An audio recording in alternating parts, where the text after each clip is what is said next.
প্রয়োজনে আমি ব্যারিস্টার সুমনের যদি মনে করেন যে এই পরিস্থিতি এরকম হয়, ছাত্ররা যদি মনে করে যে না আমি এমপি হিসাবে রিজাইন করলে এদের জন্য শান্তি হবে, তাও দেশটার শান্তি হবে, আমি লিখে দিয়ে যাচ্ছি আমি রিজাইন করব। আপনার সমস্যা আর আমার সমস্যা কোথায় জানেন? বিশ্বাসের সমস্যা। এই সরকারকে আরো অনেক পথ পাড়ি দিতে হবে। যাদের মনে কষ্ট পাইছে, এই মনে কষ্টকে আবার ব্যাক করে নিয়ে আসার জন্য একটা লম্বা পথ পাড়ি দিতে হবে। শুনেন, প্রশ্ন হচ্ছে গিয়ে যে আপনার সমস্যা আর আমার সমস্যা কোথায় জানেন? বিশ্বাসের সমস্যা।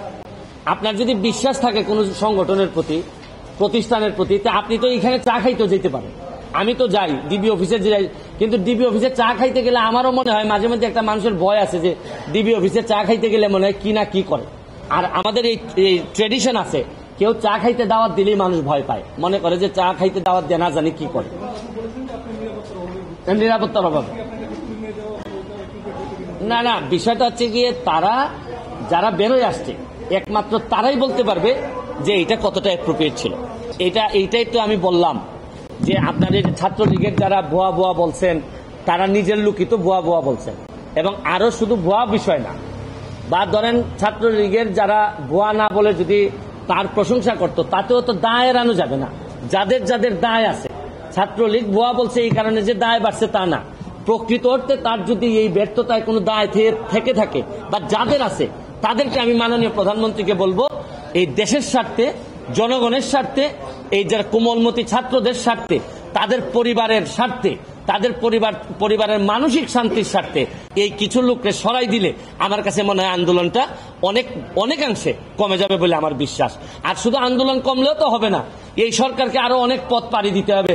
যাদের মনে কষ্ট পাইছে, এই মনে কষ্টকে আবার ব্যাক করে নিয়ে আসার জন্য একটা লম্বা পথ পাড়ি দিতে হবে।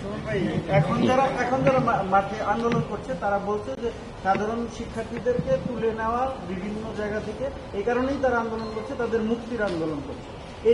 সবই তো একই আন্দোলনের মধ্যে। মুক্তিটা হচ্ছে গিয়ে কি কারণে ধরে নেওয়া হয়, কি কারণে আন্দোলনে যাওয়ার কারণে, রিস্কের কারণে। এখন সহিংসতা করেনি বা করছে, এটা তো ডিসপিউটেড কোয়েশ্চেন অফ ফ্যাক্ট। এটা একমাত্র তদন্ততেই জানা যায়। আপনার কাছে সবাই, আমার কাছে মামলায় যখন আসে সবাই বলে যে মিথ্যা মামলা, যখন আমার কাছে জামিনের জন্য আসে সবাই বলে যে ভাই আমার বিরুদ্ধে একটা মিথ্যা মামলা হয়েছে। এটা তো আসলে ডিসপিউটেড কোয়েশ্চেন অফ ফ্যাক্ট। তবে আমি মনে করি আপনি এইসব তো সাইড এফেক্ট, আর মেইন এফেক্ট হচ্ছে গিয়ে ছাত্রছাত্রীদের মনে যে প্রভাব পড়ছে, এই প্রভাব থেকে বেরোয় আসতে হবে। এদেরকে একটা শান্তির জায়গায় সান্ত্বনা আমাদেরকে দিতে হবে। আমাদের কিছু লোককে এই জায়গা থেকে সরে যেতে হবে। প্রয়োজনে আমি ব্যারিস্টার সুমনের যদি মনে করেন যে এই পরিস্থিতি এরকম হয়, ছাত্ররা যদি মনে করে যে না আমি এমপি হিসাবে রিজাইন করলে এদের জন্য শান্তি হবে, তাও দেশটার শান্তি হবে, আমি লিখে দিয়ে যাচ্ছি আমি রিজাইন করব। পুলিশের আচরণ আরো নমনীয় অবশ্যই হবে।